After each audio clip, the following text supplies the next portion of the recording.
Squachel, Scholaswit, and a snit, Chailis and a Tla, Quacotamat and a tain, Kiamt and a main, Squeak Holachapla, Ied, Cananocht, Ied, Squasimot, the Nasalsi Lila, Thiwanamat, and a Sila. Good day, my name is Tiffany Joseph. My Sinchothan name is Camera Lady, Colossalwit. And it's what we would call a Nainat main. It's like a nickname. It's not a Shal main ancestral name. I am Chusatnich and Skoltmish. My family here in Chusatnich is Underwood family, and my family in Skoltmish is the Joseph family. My mother's mother is from Cowitson, the Thorne family, and her grandmother was from Catesy, and my father's grandmother was from Nishka territory in Kincolis, and my father's other grandmother is from Darcy in Liltwat territory. Oh, and I am on the Technical Advisory Committee for the Chusatnich Leadership Council as well as the Environmental Committee. And I'm also the coordinator of Sneetquith Resiliency Project, which is a restoration project in our first village known as Sneetquith. I'm also the Indigenous Food Systems Animator for an initiative called Shkonangital, which means for working together. Just learning from all the different people and the stories that they shared about herring, and it made me reflect on I grew up in Mulchton Ochmel, Capilano Reserve in North Vancouver, and I wasn't raised being brought out to go crabbing or fishing or anything like that, but there were people from our villages who fished for a long time. And but my family just didn't do that with me. And when I came here to Chusatnich, hold on one sec.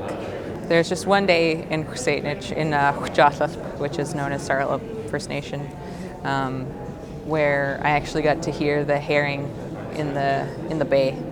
And that was just 1 year in my whole entire life that I've heard herring, and it was so loud. And I live on my husband's land, his family's land, and I could hear it from their house, and just thought how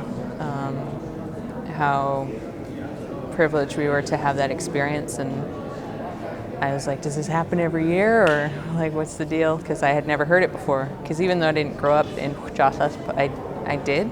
Like I'd go there in the summer times because my aunties live there, and grew up. My mom was playing soccer and with her family, and I grew up in my later years playing with my family as well, later teens I should say. So I have spent a lot of time here, and I've been growing up here. It's just that my mailing address wasn't here. So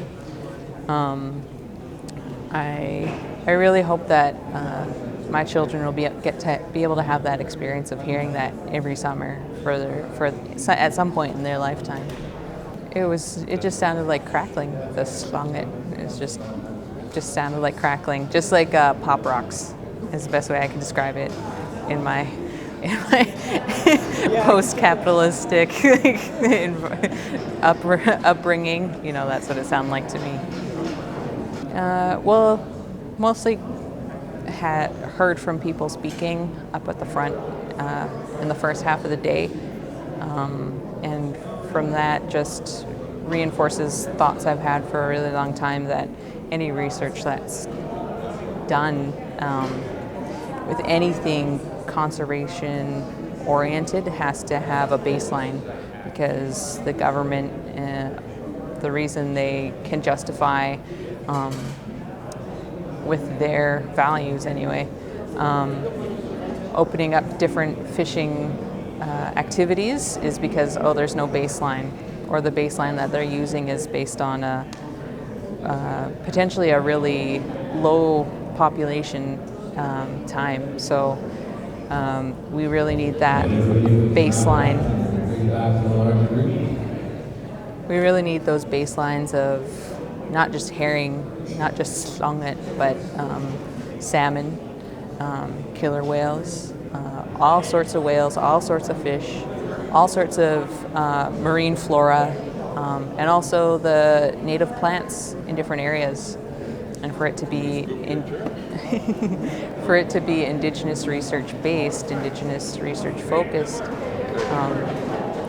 our people need to be able to get out to our family sites. When we talk about villages in our territories, those are family sites.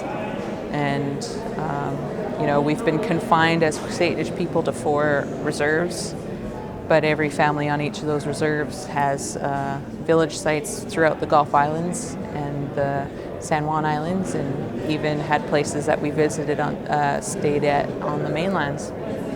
So that's a lot of paddling, that's a lot of traveling, and it's not a lot of people who are doing that in a way that is following the seasons. And we need that opportunity again, and we need to be able to speak the names of these places in Sinchothan. We need to be able to speak the names of the different animals in Sinchothan and be able to pray to them and ask for their pity again. And in our language we don't really have a word for sorry, so we ask for pity.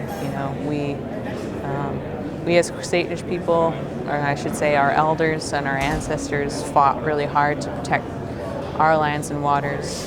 The Saanich Peninsula is a very beautiful place, and it is the Satish leadership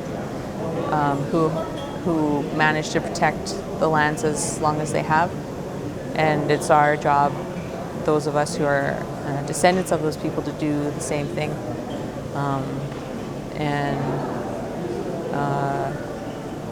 I'm just really grateful for the teachings that have been passed on through our community elders, because the passing on of knowledge through families, there's only a few people who have that privilege. So I'm really grateful to the elders here and all the work that they've done for language revitalization, direct actions to oppose developments within our territories. Where I work in Skatequest, they protested to protect that place, and I get the privilege of being able to do caretaking there of the land, and I'm always willing to pass that on to a younger person who feels like they can do a better job. I'd be happy to give it to them.